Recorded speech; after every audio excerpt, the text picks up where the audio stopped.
don't yeah, know. we should talk Right? about we should Yeah, talk right? about that. Yeah, because I mean, technically, they're not allowed to have firearms in the car, right? Uber Eats drivers? Technically, Yeah. yeah. Have you ever spoken to an Uber Eats driver that goes, "Yeah, I'm still gonna carry"? Oh, yeah. We are the Armed Attorneys. Today we're talking about an incident that was captured on camera out of the state of New York. It's a self-defense scenario that, I mean, we've talked to quite a few people and they kind of find themselves in this where they are walking outside of their house confronted by a threat, but did it go too far? We're going to be talking about the immediacy, some warning shots, when this stuff is no longer a threat, and kind of the consequences of this to get you thinking about it. But before we begin, show your support for the Second Amendment by hitting that like button. And today's video is sponsored by Aura. You want to see something crazy? Yeah. I just Googled Edwin. His address is 1 Street. Oh, And the phone number.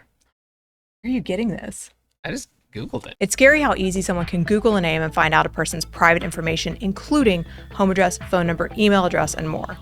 These sites are operated by data brokers that collect information from all over the place, including data breaches. They pack up your personal information, they sell it to anyone who wants it, including scammers and identity thieves, all without your consent. We know it's a big threat, but unfortunately, it's completely legal. And even if these companies are required to take the information down, good luck not getting buried in the process. Or you can do what we do. Use Aura, the sponsor of today's video. Aura does so much more than just removing your name from Google searches. Aura alerts me if they find my phone number, email, social security number on the dark web. They also let me know fast if anyone tries to use my information to access my credit or bank accounts. And if the worst case scenario happens, Aura provides up to $5 million in identity theft insurance to help cover the damage. Aura also includes a world-class VPN, password manager, real-time credit and identity theft monitoring, internet parental controls, and malware protection, all inside one app. Aura helps protect your identity, your money, and your peace of mind. Let Aura do the hard work of keeping you safe online. Go to aura.com/armedattorneys to try 14 days for free. And that's enough time for Aura to start scrubbing your personal info off these data broker sites automatically. So right out of the gate, we have this news story. Let's just roll the tape just a little bit longer. Another video obtained by News 12 reportedly showing the 48-year-old walking out of his house. The video appears to show Riley initially shooting into the side of his yard, yelling at the driver to leave as the DoorDash driver turned on his ignition. Go! Go! Moments later, firing toward the vehicle after the driver starts to reverse. Shooting once more as the victim drove off. So we got Chester, New York. We have this, he's an elected official, he's a New York highway superintendent, allegedly, for legal purposes, shooting towards an Uber driver. Yeah. I mean, elected officials, they're just like us, right? But it's also like, I don't know, it makes it more exciting. Like I watched the body cam video channels a lot. Sure. And I was watching one last night where it was an elected sheriff who got pulled over for DWI, and it was like, ooh. Or You know? like, you remember He's that? just like us, but remember like it's that like the Travis County DA, call Greg. call Greg. Yeah. Yes. Oof, Beautiful. that was a brutal one. That was brutal. But all right, so we have the fact says they are out there in the ether right now. An alleged Uber driver lost going door to door, saying their phone's not working. Don't know where to go from there. I think that he actually was a lost Uber driver. You're giving a lot of credence to the counter narrative. But Well, I mean, there doesn't seem to I've be seen any a lot information of out there. I'm lost. Can you help me? Turn into robbery. So I'm Yes, that's fair. I'm distrustful of everyone. That's fair, but this appears to be the real. Like Uber, like confirmed, like that. Yeah, but okay, go on. So lost Uber, end of driveway. The John Riley, who's the homeowner here. His response to the person in the driveway was to exit his house with a firearm. 2 firearms, it appears. Yeah, he's wearing some kind of bandolier there. I couldn't see what was in the front. Maybe it was a second firearm. It looked like a short barrel rifle to me. But the, discharge in the ground, car kind of starts pulling away, honks, shot again. I think we have to cut this clip just a little bit short, but the car is traveling away from him, and there is a third shot here. There are a lot of issues with this. There are. So, and yes, yes.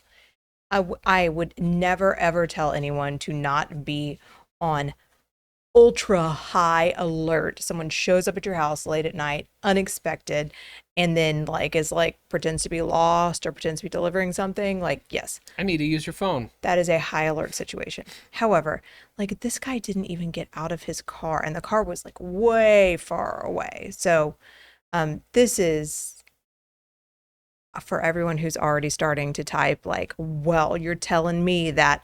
No, I'm not telling you that. I'm telling you that you have to wait. You have to wait Sure. and figure out what's happening. So what do we see? Yeah, let's start with the warning shot right at the beginning of the video. So exit the house, car there, warning shots. I sincerely believe there's a legitimate place in this world for warning shots. Unfortunately, the law disagrees. The law does not agree with me. Yeah. Because you know what? It gets people's attention. It shows that, hey, you're ready to respond to a threat of deadly force. So this exiting, discharge into the ground, our general rule, warning shots are a no-go. Right. It's two things at once. Every time you are discharging a firearm, it's going to be a use of deadly force. That's how virtually every single state's law works. But at the same time, we talk about the three elements of a self-defense case: reasonable, immediately necessary, in response to another's use or attempted use of unlawful deadly force. That's the basis of most self-defense law across the United States. So what you're doing is you're saying, well, this is a use of deadly force, but at the same time, it is not immediately necessary because I had time to point in a safe direction. Right. Because so you're serving up a conviction. Exactly. And that's what, if you pull the trigger, it is deadly force, which means, and this is the plain English, that means the law says you had to have been allowed to kill him. So, it has to be a scenario where you are saving your own life. You are right in that moment, right there. It's you or him, right? So, that makes it really, really hard when you then are like, well, I had time to not actually hit him with the bullet intentionally. So, it undercuts your entire self-defense argument right out of the gate. Yeah. And then we see, there's a few seconds between that car making, kind of seems like a multi-point turn where they're kind of backing up, turning. Who knows if the driver accidentally hit the horn or, if they're just hitting it while they're, steering. But it seems to be like that's the next triggering mechanism that causes, the defender to make the second discharge. Mm-hmm. And generally, someone honking their horn, generally not a use of unlawful deadly force. No, that's, what, and there may be things we don't know. We are just like you guys, right? We see a news story, we look at it, we think about those facts and the law, but we only know what we can know, right? There are always going to be things that we just can't know because we're just viewing the news story like the rest of the public. From the video, I cannot see anything that would make a use of deadly force immediately necessary. Nothing, right? He's not driving the car towards the guy. Even if he was, there's a long distance there to cover. So right. It's tough. And as far as maybe the argument that is made is, hey, I think I saw a weapon in his hand. I don't even know that he could see at that distance. No, in the dark, that far away. Maybe the prosecution's like, there's a presumption that, Uber doesn't have weapons. We should talk about that. Yeah, because technically they're not allowed to have firearms in the car, right? Uber Eats drivers? Technically, yeah. Have you ever spoken to an Uber Eats driver that goes, yeah, I'm still going to carry? Oh, yeah. They call us all the time. Sure. Also, I was telling you this earlier. I scared the tar out of one of my... I don't take Ubers very often. I have a friend who is a psychiatrist and said that a lot of her patients drive for Uber. Sure. Not because you have to be mentally ill to drive for Uber, but because if you are really, really detached from reality, you can still drive for Uber because you don't have a boss to see like, hey, man, maybe some of these things you're saying aren't real. Yeah. Right? So you can keep your job and still drive. Again, most Uber drivers are phenomenal people, but, it makes me nervous as a woman alone to use it. So, but I was using one on one occasion and I saw a trigger lock that was like obviously brand new out of the case, like he had just bought a gun in his car. And I was like, oh, you just buy a new gun? And he like went white and he was just like, don't say anything to Uber. And I was like, I'm all about your Second Amendment rights, sir. Aw, Don't worry about it. That's fine. So, all right. And then, so we have those three kind of shots spread out. Even in cases where I would say it would be justifiable, we have seen prosecutors argue, all right, maybe the first shot was okay, but these subsequent shots, that's too many. That's too disproportionate. Or going back to immediacy, it's no longer, you don't have to act right now without delay, or fear of consequence of losing your own life. So, let's say one of these shots may have been justified. It's going to be an uphill battle. Yeah, but it's not. None of those shots. Yeah, none of those shots are going to have, he's not going to have a good claim here. No, because imagine too. We can break this down. If anyone's interested, comment. We can break this down. We look at a lot of road rage cases, a lot. Not like in the news. Like professionally as lawyers.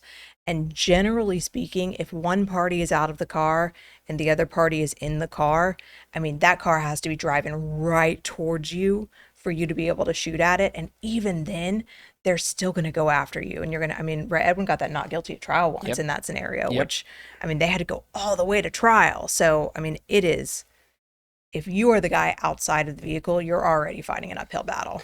Yeah, but this is one of those, all right, revisiting good self-defense principles, using the least amount of force necessary to stop the threat, taking reasonable, safe alternatives if they're available. And there are going to be some reasonable, safe alternatives. Well, let's talk about what those are, because I think from a legal perspective, I have advice. So. Yeah, one of these situations, and it comes up in not just who's going to have a random car turn around in their driveway. That doesn't happen too often, but you see folks. I live in a neighborhood; it happens. Yeah, but all the time. Well, I would say the most likely scenario is even if the person is criming you. Let's say they're burglarizing your car in your driveway, or it's sitting out on the street, or let's say somebody's turning around. Yeah, if they're just trespassing. The analysis looks kind of the same, so it applies to more situations. Is what I'm saying. Right. So my advice, an attorney who looks at these cases all day long in her practice is, you should stay first of all, in your castle, particularly if you have good castle doctrine protections, because you want to take advantage of those. It is your world. The second you step outside your door, your world legally changes a ton, again, in most states. So stay inside your castle where you are protected, where you have, frankly, probably the tactical upper hand anyway. And you wait and you watch and you let that camera do its work for potential evidence later. Also, sidebar, I'm going to start a camera company where the cameras are totally hidden and cops can't see them, because the fact that they have this camera, he either pointed out to them or they saw and they got a warrant. So nobody steal that idea. Sure, it's out there. But stay in your home where you are legally more protected, probably tactically better off, and wait for that immediacy to come to you. Like, maybe there are tactical situations where that doesn't pay off, but I will tell you, legally it pays off every single time. Yeah, and for these folks outside of the house, around the car, in the driveway, most of the time when we're looking at when could I use force or when could I use deadly force? Well, for mere trespassers, virtually every state is going to say if the only thing the person is doing is they're just, on your land without your permission, that a use of deadly force or even is not going to be justified. So mere trespassing will not justify a use of deadly force. Now, would it justify a use of force? Sure. But how does somebody become a trespasser? They enter into a place knowing entry is forbidden, or they remain after being told to depart. That second one, that's really the one that cops really like to see. Mm-hmm. So I don't think it even implicated force at that point because he hadn't told them to leave yet. Correct. Unless he broke down a gate or something. Yeah, something we don't know. Right? Yeah, no. And and we can't see too, yes, did you drive past a gate? How far away is the nearest house? Where does this guy's property line actually extend to? We don't know any of those things, but this is generalized advice to y'all based upon this particular video. So just take it for what it is. Yeah, but it's a tough place to be. But we hope you enjoyed this discussion. If you did, consider subscribing, hitting that like button, and help us fight the anti-2A algorithm by sharing this video. And please question and comment for us below, and go check out our sponsor, Aura. Until next time, we're the Armed Attorneys.